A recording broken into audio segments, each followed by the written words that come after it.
Hi guys, welcome back to the channel and especially welcome back to Reviews, a segment on my YouTube channel where we review any and anything that caught our interest that we found on YouTube, most especially. So sit back, relax and click that subscribe button. It's going to be a fun couple of months with the content that will be rolling out from us. Yes, us, we are a team now.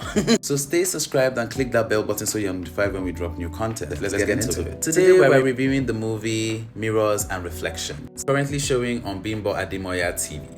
And even though I can see where they were headed with the title of this movie, I think they were doing too much. I know that the direction of the titling was influenced by the plot in a way. When you watch it and you think of the titling, you can see, yeah, twins, okay. However, to me, it's doing too much in the department of trying to sound woke, trying to sound deep, trying to give us substance, you know? And I don't think it needs to really be doing all of that. I feel like sometimes you really need to pay attention to the titling, let it go in line with the plot. And then other times, rarely, but surely, anything that works, works. As long as it's not too far off from the actual story that is being told in the film, we will take it. And I feel like this is one of those films that we would have taken it if it was just something called Twins something. But we will go with Mirrors and Reflections.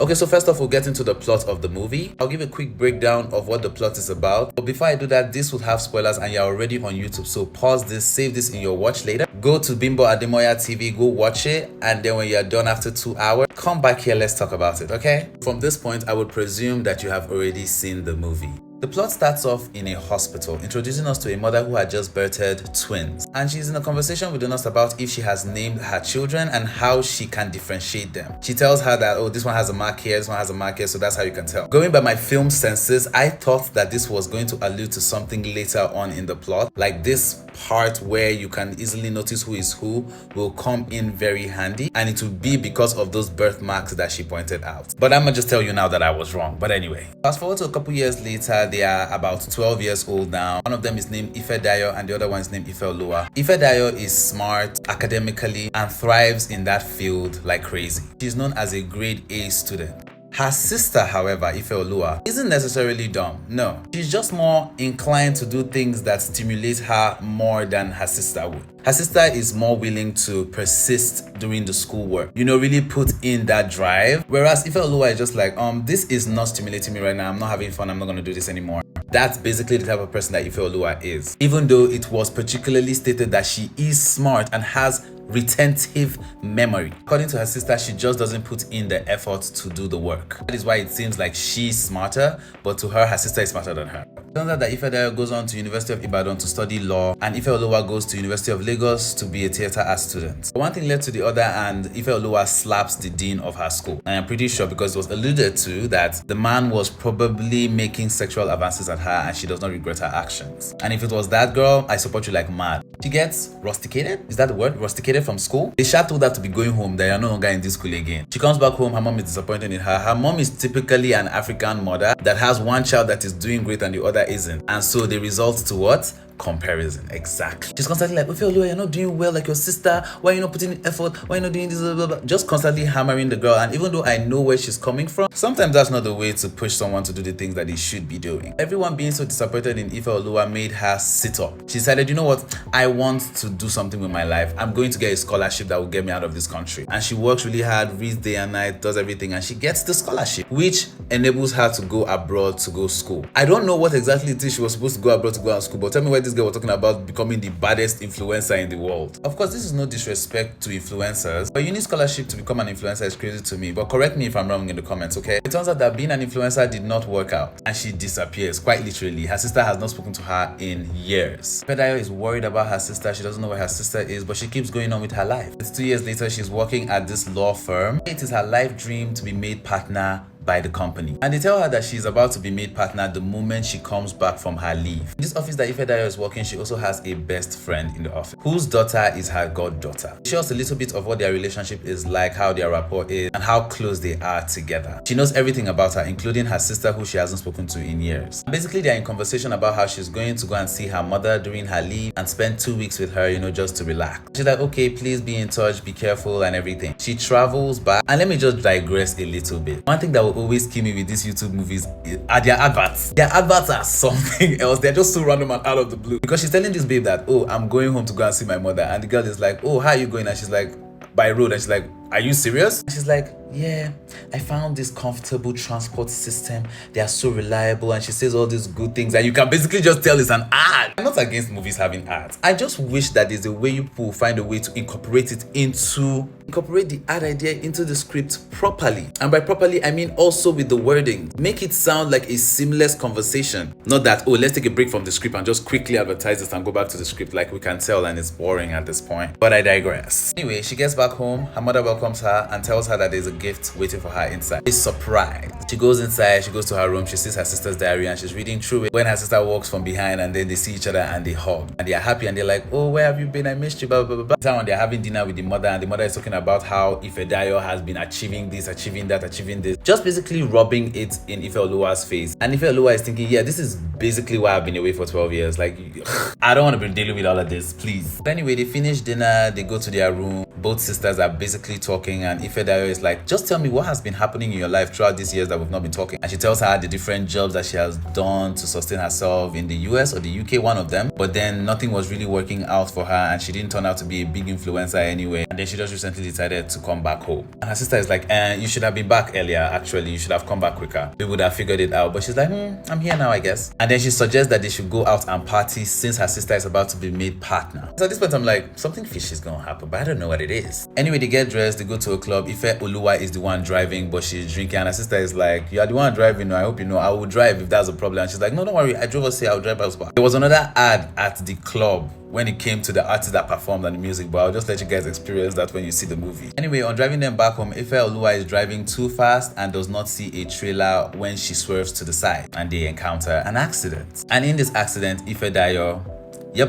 dies. But Ifeoluwa survives with barely any scratches and only a bruise to her head. This immediately sends everyone into a state of grief. Ifeoluwa cannot sleep, she's constantly crying and feeling massive guilt because, she feels very responsible for what happened to her sister. She tries to speak to her mother, talk to her mother about what's happening, but her mother is mute and is not speaking to her. The particular point that really breaks my heart in this movie is when Ifeoluwa tries to go see her mom while everyone is grieving, and her mom is in Ifedayo's room looking at her picture, crying to her picture, telling her that she still hasn't accepted that she's dead and whatever. But then she says to the hearing of Ifeoluwa, without knowing that Ifeoluwa is there, that if God wanted to take any of her daughters, he would not take Ifedayo. And that is such a painful thing to say. Like, even if Ifeoluwa was responsible for the accident that happened, that is such a sad, painful thing for you to hear, especially from your mother, especially from a parent that you share with the person that passed. Like, I felt so bad for her, not gonna lie. And at that point, she's like, yeah, I have to leave this house. So she leaves her mother's house, and then she decides to go to her sister's apartment in Lagos, I presume, because everything is situated in Lagos for some reason. But anyway, she decides to go to her sister's apartment in Lagos, and at the gate, she encounters the security guy who sees her and recognizes her because she looks exactly like her twin sister that passed. And then he's like, oh, let me help you carry your stuff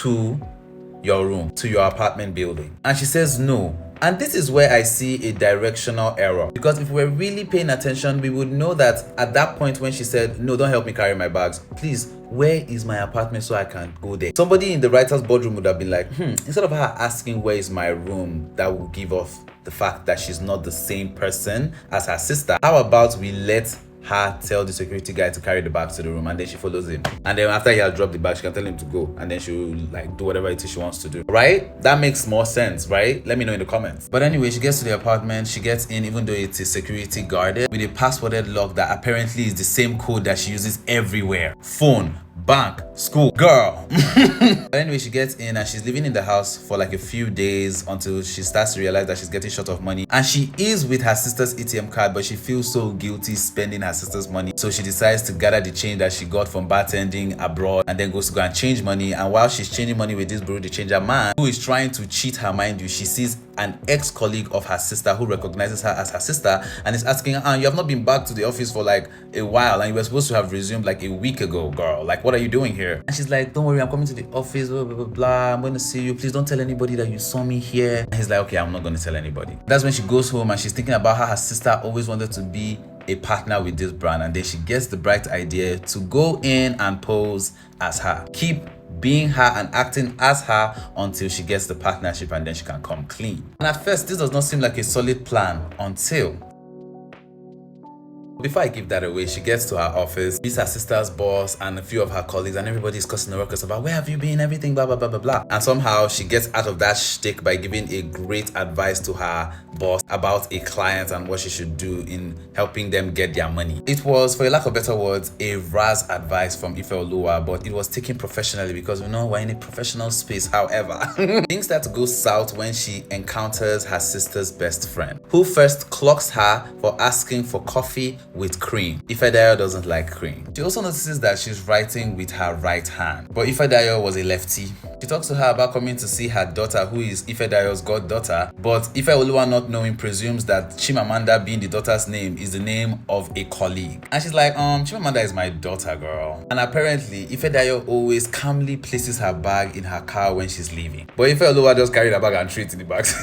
Real girl, I'm so sorry, she's so real. So anyway, she clocks Ife Oluwa and she's like, you're not Ifedayo, so what the freak is happening right now? Tell me. And Ifedayo is like, okay, please just calm down, I'm going to give you the whole gist. And so she decides to tell her what's happening. And her friend is like, I'm going to report you to the office and the authorities if you don't come clean by tomorrow, okay? But then Ifedayo's best friend goes back home and she remembers everything that her friend did for her and the love that they share, and so she decides to come and see Ife Oluwa in her apartment and talk to her about it and about how she would help her achieve her sister's dream until they are done. Even though she did feel like what exactly it is that Ife Oluwa is doing is very selfish and just trying to, you know, soothe her own guilt. Because let's actually think about it, it was quite selfish, right? But we'll talk about that later. Anyway, Ifedayo's best friend decides to help her, and that's how she gets through the nitty-gritty of trying to achieve this dream. Because I was wondering how she was going to cover up when it came to the intricacies of being a lawyer, but her friend was there, so that makes sense. But what really sealed her getting that partnership was her solving a murder case that initially started off being a messy divorce case between a rich man with estates and whatnot and his wife who wanted some of those properties, but apparently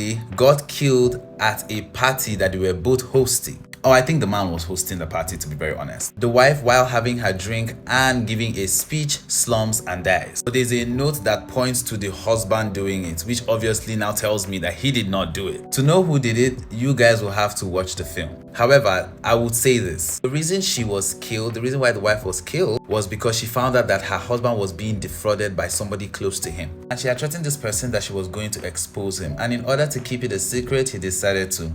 So that's basically a roundup of everything that happened in the plot. So my general thoughts on the movie. Let me start with the things that I didn't particularly like, and then I'll move on to the things that I did like. I'm starting off with the poster.